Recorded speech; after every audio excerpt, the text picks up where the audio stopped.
Ladies and gentlemen, courtesy of Surrey Police, you may notice we now have an Audi coming in. Behind it, a car you never would have thought would have been a police car. Because it looks like any other car on the road, because it's designed to be. And that's why I'm going to hand over to this gentleman now, who's going to tell you what they're up to. Good morning, ladies and gentlemen. I'm Mark Nicholls. I'm from Surrey Police.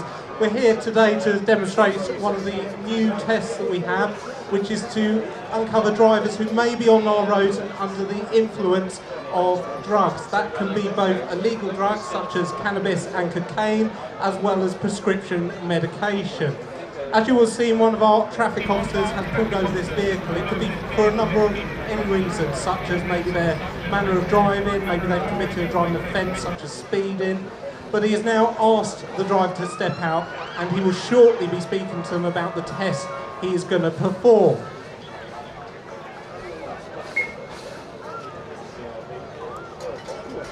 Now at this point the driver will be aware of why they're being stopped, and the officer has explained to them that they will now be required to partake in what we call a preliminary impairment assessment of drivers.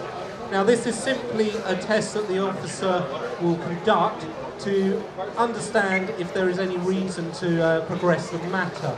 So he's got some paperwork he needs to bring out and some instructions for the driver.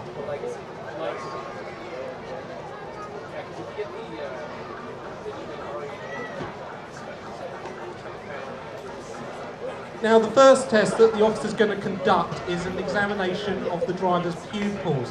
Looking at the size of the pupil and the general condition of the eye. Any watering or reddening may give an indication that the driver has taken some form of drug. The size of the pupil is compared to a series of calibrated circles on a chart. The normal size of a pupil is between 3 to 6 millimetres. Any smaller or larger can indicate possible drug use. And of course it does vary between different eyes.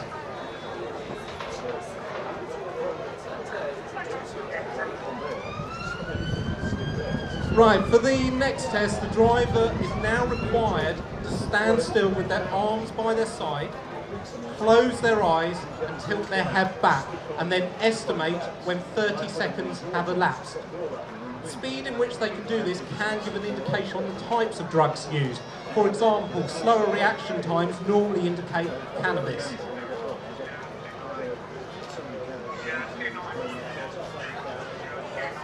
As you can see, throughout this process, the officer is making a number of notes that he will refer back to give his overall impression of their fitness to drive.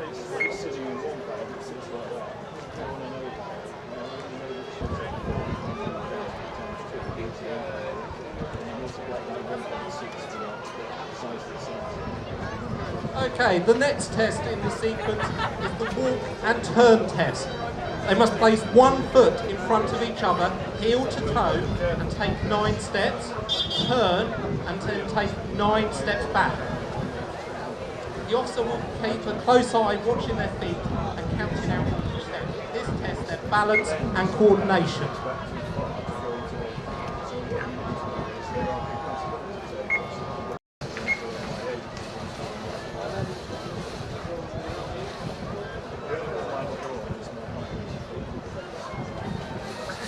As you can see, this is actually quite a hard test to perform.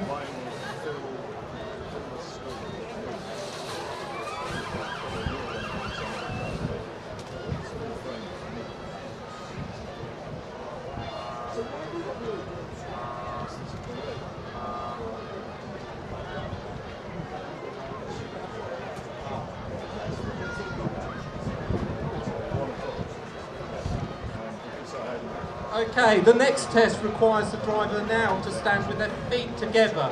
They will then be asked to raise each foot in turn around 6 to 8 inches off the ground, keeping their leg straight and foot parallel with the ground, counting out loud until they're told to stop.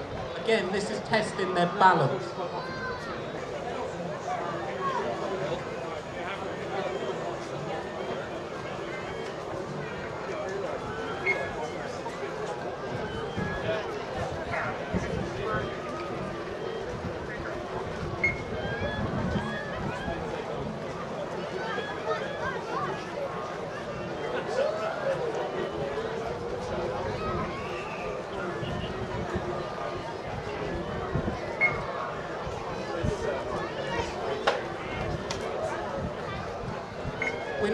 come to the final test that the officer will ask the driver to do.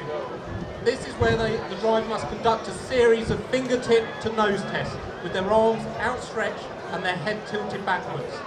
They'll be asked to place the tip of their finger on the tip of their nose.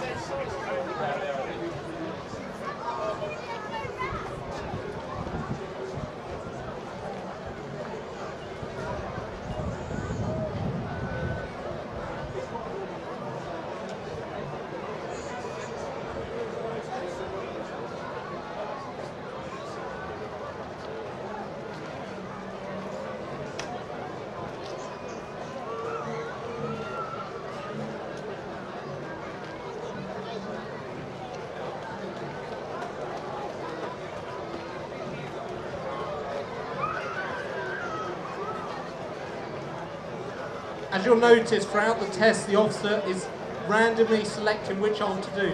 This is not to trick the person or to trick the driver, but most people should be able to cope with this type of test. That is all the test now completed. The officer will now complete the paperwork and then decide whether any further action is required. This could be possibly arrest, it could possibly also further examination, and possibly our new drug swab test as well. The officer has just informed me that although he is satisfied with the preliminary impairment test, he has now noticed that there is a smell of alcohol coming from the driver. This could be the reason for her manner of driving. So the officer now will be carrying out a breath test. Now the driver will be informed that they are required to take the test. If a driver refuses to take the breath test or fails to complete the breath test, they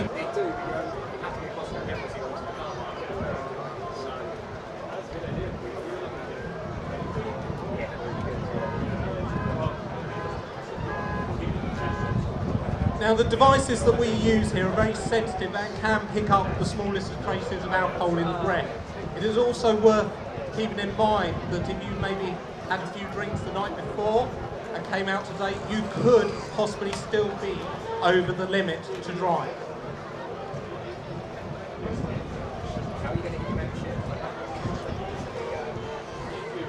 As you can see now, the driver has now given a specimen of breath and the box will now analyse it. Thankfully, we have a reading of 0, which is what it should be.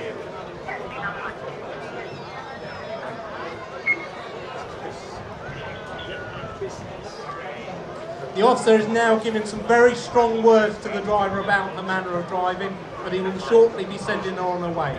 And hopefully, on her trip home, she will slow down.